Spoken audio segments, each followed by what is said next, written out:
Hey everyone, enjoy the story and don't forget to let us know in the comments where you're watching from. Me and Tasha have been together for almost 6 years, married for 3, no kids, just us and our dog, Max. We met at a party in college, clicked fast, moved in together after a year. Everything felt solid, or I thought it was.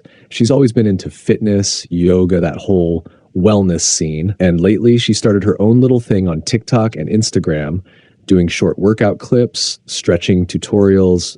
You get the idea. I supported it, filmed some of them for her, bought her a tripod and ring light, hell, even edited a few clips when she didn't know how. Dumb as hell now that I think about it. Last month, I picked up an extra shift rotation. I work HVAC, nothing crazy, but the pay was good. She was working from home mostly, except for this yoga training. She was going to every Tuesday and Thursday evening. I didn't question it. She had a key to my truck, my phone passcode, everything. We were open like that. Until 2 weeks ago.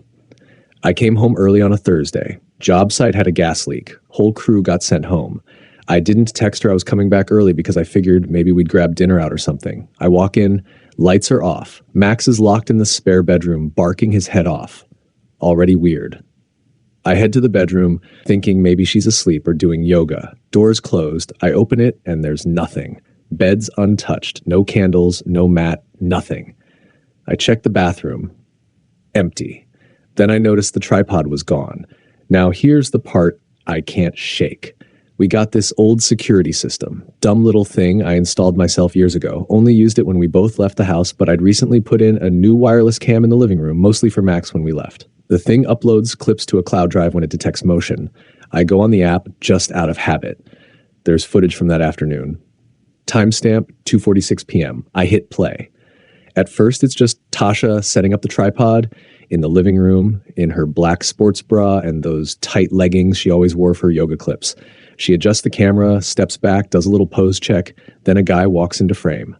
Tall dude, dreads, no shirt. At first, I'm like, okay, maybe it's one of her yoga instructors or something. Then she turns, full smile, wraps her arms around his neck and kisses him, like long, tongue and everything. Then she laughs, looks dead into the camera. I swear to God, looks right into it, then pulls him toward the couch. They don't stop. She knew it was recording. I saw her glance at it again, even adjust her position so it could catch the good side, I guess. At that point, I was frozen. I didn't know if I should keep watching or smash the screen, but I couldn't stop. She straddled him, she unhooked her bra, and they just kept going. On our couch, in our living room, with our dog locked up in the spare room like some damn hostage. And the worst part, she kept smiling, kept looking at the damn lens like it was a performance. I stopped the video there, threw my phone across the room, and just sat on the kitchen floor for like 10 minutes. No tears, nothing, just blank. I didn't even confront her right away. She got home around 6:30 p.m. like nothing happened. Walked in, gave me a kiss on the cheek, said the class was tough but good. I nodded, asked if she wanted pizza for dinner. She said yeah. We ate, watched Netflix. She had his sweat on her a few hours ago, and now she's acting like it's just another Thursday night. That night I didn't sleep. I stayed up on the couch, that same couch, scrolling through the other clips. Turns out this wasn't the first time. Same guy, 2 other days that week, different positions. One time on the floor, once in our bed, and every time she looked at the camera like it was part of the game, like she wanted me to see, like she was daring me to. I didn't go to work the next day. I didn't say a word to her. She left in the morning like nothing was wrong. But I made a plan. I downloaded all the clips, backed them up, one on a USB, one on the cloud, one emailed to myself from a burner. I started pulling cash from our joint account, little by little, called a lawyer, told them everything. Then I started acting like normal again, because if she wanted to play games, I could play too. So after she got back that night, I didn't bring anything up. I just watched how she acted. She was smiling, texting a lot, even humming while doing laundry. She wasn't acting like someone who felt bad about anything. That told me everything I needed. Next few days, I kept it all to myself. No accusations, no questions. Just started paying attention. She started working out more. 2, 3 times a week, sometimes 4. Said her friend Mia was helping her stay motivated. I asked her once if Mia could join us for dinner sometime, just being casual, and she said Mia was super private. All right. One Friday night, she said she was doing an evening hot yoga class. Left around 6:30. I waited 10 minutes and texted, "Hey, I left my wallet in your car. Can you check?" She didn't respond for 30 minutes. Then she said, "Oh shoot, sorry, I'm already in class. I'll check when I get out." I drove to the gym she said she went to. I parked across the street and waited. People were coming and going, no sign of her. Checked her location through Snap. It was off. It's never off. She got back home around 9:15, showered right away, came out wearing one of my shirts, climbed into bed and said class was hard, but good. Then she tried to cuddle up on me. I asked, "So how's Mia doing?" She mumbled, "Same old Mia," and rolled over.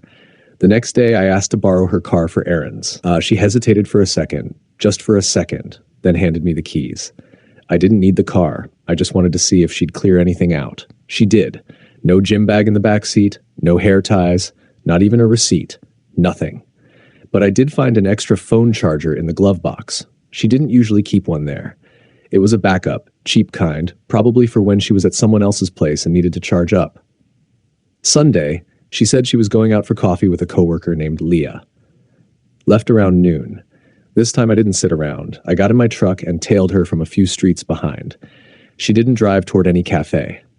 She ended up at this mid-range apartment complex about 20 minutes away. Not sketchy, just normal. She parked and walked in like she'd done it 100 times. I waited almost 3 hours. She came out wearing a different shirt. Same jeans, but new top. Her hair was redone too, like she got freshened up before heading home. When she got in the door, I asked her if Leah's doing okay. She goes, "Yeah, she's got a new boyfriend." Drama as usual. I just said, "Cool," and nodded. She had no clue I was sitting outside that building the whole time. At that point, I knew. She was full of it. So I started doing little tests. I'd bring up random things at dinner, ask how Mia's dog was doing. She said, "Oh, he's still sick." Mia doesn't have a dog. Never did. Another night, she said she had to go help her friend move. Same story. Left in gym clothes. Was gone 5 hours.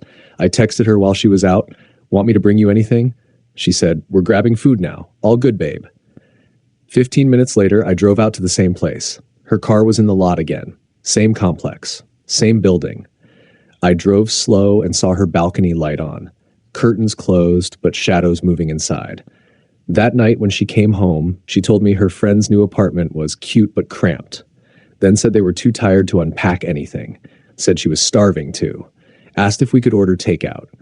So yeah, she's lying to my face. Often. Easily. And the worst part? She still touches me. Still kisses me like everything's fine. Still calls me babe and asks if I want to watch our shows together. Sometimes she'll sit right next to me on the couch and rest her head on my shoulder like we're that couple. The real kind. But we're not. At least, she's not. Last straw came 2 nights later. I noticed she was dressing nicer for yoga. Not workout clothes. Full makeup, nicer top, shaved legs. I casually joked, "You getting glammed up for the treadmill now?" She laughed and said, "I just feel better when I look better." That night when she left, I checked the closet. Her yoga mat wasn't there. Neither were her sneakers. She'd stopped pretending. I didn't say a word when she came back, but I started making a plan. Because at that point, I wasn't just mad. I was ready to end it. And not quietly either. I spent the next few days planning. I wasn't going to just confront her and let her lie her way out of it. No. I wanted her to feel it. I wanted her to understand that this wasn't just some misunderstanding. This wasn't me being paranoid. I had already gone through her things without her knowing. Texts, social media, receipts. But this time, I wasn't just going to play detective from behind the scenes. It was time to hit her with everything. I'd been silent about it for a week now. She thought she was getting away with it. But I wasn't stupid. I knew what was going on. And I knew who she was with. The final move came one night after she left for yoga again. I packed up everything I had. I was ready. I had her phone, I had screenshots, I had the addresses, the names, the lies, everything. I even had the damn location history on my phone where she'd been parked outside that guy's place twice already. I called her. She picked up after the second ring, cheerful as always. "Hey babe, what's up?" I let it hang for a second. "Where are you?" She said, "Yoga. Like usual. Why?" I waited. "You lying to me?" I asked. She laughed, a little too loudly. What do you mean? I didn't say anything. I just started sending her the photos, the ones from the other night, the ones where she's kissing him, the ones where he's touching her in places he shouldn't, the photos from when she was looking right at the camera, my camera, the ones where I knew. And now she would, too. She didn't answer the phone. I could hear the panic building, so I decided to call her mom. Yeah, I know. Not the best move, but I was done. Her mom picked up right away. I wasn't sure if she knew, but I wasn't looking for a fight. I just needed her to pass a message. I said, "Tell your daughter I'm done with her." Her mom asked what was going on. So I explained everything, in as few words as possible, about the lies, the other guy, how long it's been going on. She was shocked. I could hear it in her voice. "I didn't know, honey. I'm sorry." That's when I got a message from her, my wife. Her text came in the exact moment her mom's call ended. "Babe, what's going on? Where are you?" I was already home by then. She pulled into the driveway a few minutes later, looking around like she was trying to figure out what was happening. I was sitting at the kitchen table when she walked in. She froze. For a second, she thought everything was fine. But then she saw the phone in my hand, saw the screenshots on the screen. She asked, "What is this?" I didn't even look up at her. The truth. I told her everything. I laid it out about the hotel, the lies, the phone, the texts, all the time she'd been sneaking around and how I knew everything. She tried to explain at first. "It's not what you think. It was just one time. I swear." I didn't even let her finish. "No, don't lie anymore. I've seen enough. I've heard enough." She kept trying to play it off. "You're overreacting. I can explain. Just let me..." "Stop." I slammed my hand on the table, cutting her off. "You don't get to explain anything." She started crying then, real tears like she was losing control, but she wasn't losing control. I was. For the first time in weeks, I wasn't just pretending. I wasn't going to sit back and watch her walk all over me. I stood up, grabbed the papers I'd printed out, and shoved them in her hands. "Here. Divorce papers. Go take them to him. You two deserve each other." She looked at the papers, then at me like she couldn't process what I was saying. "Please," she begged. "Don't do this. We can fix this." I shook my head. "It's too late. You should have thought about that before." She looked like she was about to say something else, but she didn't. She stood there, crying, realizing it was over. She tried to leave, but I stopped her. "You know what's funny?" I said, looking her in the eye. "I've been watching you for weeks, and you've been lying to me the whole time. And I still gave you chances. I still tried to be the good guy. But you didn't care. You didn't care enough to even try." I waited a minute, letting the words sink in. "Now you're going to leave. You're going to pack your stuff, and you're going to move out. And if you think for 1 second I'll ever forgive you, you're wrong." She didn't say anything after that. She left, took what little she had, and walked out the door. I didn't feel relieved. I didn't feel happy. I just felt like a guy who'd been lied to too many times. Maybe it was better this way. But you know what? She looked right at the camera, and then she kept going. And now, I'm the one who finally walked away.